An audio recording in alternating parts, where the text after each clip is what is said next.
Hey everyone, it's Cory McCarthy and welcome to a new episode. So people have asked me a number of times before how I handle my diet when I'm far from home.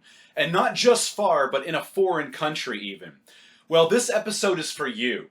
While I'll be primarily detailing my meal plan that I had followed while I was traveling around Britain for a month this past July, I will also end things by sharing a useful tip that I had learned during my more vegan-unfriendly trip to the Greek island of Santorini back in June of 2014. My precise calorie and macro breakdown for England, which I had pre-planned before I left, using foods that I knew I would find easily, was as pictured here. This is a caloric deficit for my body and my needs, but slightly less of one than I usually utilize on a cut. Being that I was also a way to enjoy myself, I did allow myself treats on top of this baseline amount. So cut, I did not. There are just so many fantastic spots for vegans in the UK. Shit, I can't even find in the United States like vegan custards. I was not going to deny myself. And I also made some of my own treats, as demonstrated in a recent instructional video that I created showing how to make a raw berry vegan cheesecake. Definitely check that video out. The results were very tasty. Anyway, let's get on to the day of eating, shall we? Unfortunately, I do not have video footage of these meals, so I will be using photographs instead. Per usual, I stuck to my preferred intermittent fasting schedule. I would wake and have some coffee or tea, and hold off on my first meal until around 2 p.m. At 2 p.m., I would typically have 200 grams of oats, covered with 250 milliliters of hemp milk for my daily omega-3s. I use the Good Hemp brand. Along with this, I would either have 2 large bananas, as pictured here, or 100 grams of mixed dried fruit.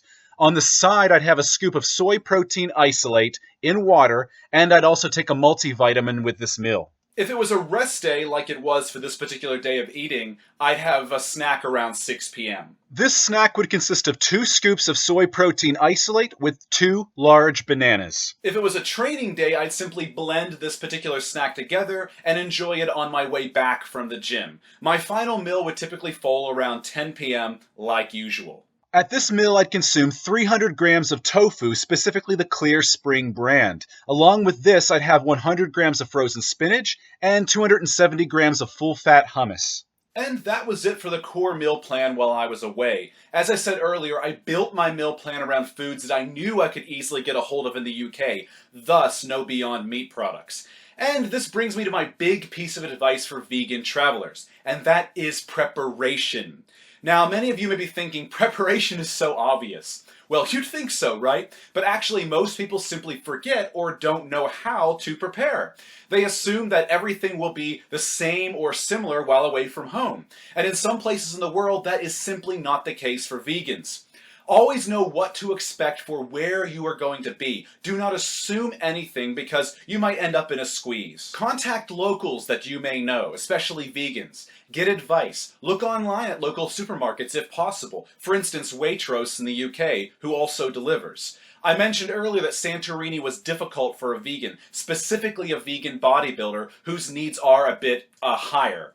I was told by a vegan Greek friend in advance to ensure that I brought my own protein powder, that at least on the islands, tofu is next to impossible to come by, and soy milk in and of itself is very difficult. I came to find upon arrival in beautiful Santorini that this friend was not joking. So I packed 5 pounds of my custom blend vegan protein powder from True Nutrition in preparation of my trip. And I lived off that plus fruits, nuts, seeds, and fava beans for the duration. Hey, it got me through 10 days worry-free.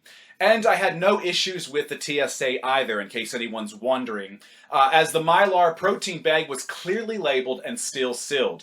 In fact, I've never had issues when traveling with protein powder to any destination. Without that protein powder, though, I'd have been rather fucked to meet my protein requirements for my level of muscle mass and activity.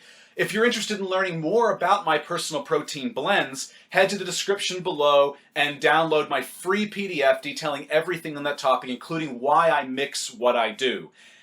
And that's it. Please drop some comments below and let me know what you think, perhaps provide some advice of your own for the world-traveling vegans among us. If you'd like to ask me questions about this video directly, please do so by commenting over at my blog at strongerfastervegan.com and under the appropriate blog entry, which I will link below for your convenience. If you're interested in my affordable nutrition and training services for vegans, head over to the Vegan Muscle Academy at veganmuscleacademy.com/join-now. Where you can join the growing body of other vegans who are making changes to their physiques, health, and lives with my science-backed approach. Also, don't forget to like and share this video if you found it informative, and hit that subscribe button to keep on top of twice-weekly updates, including my live Q&As. Otherwise, till next time, my friends.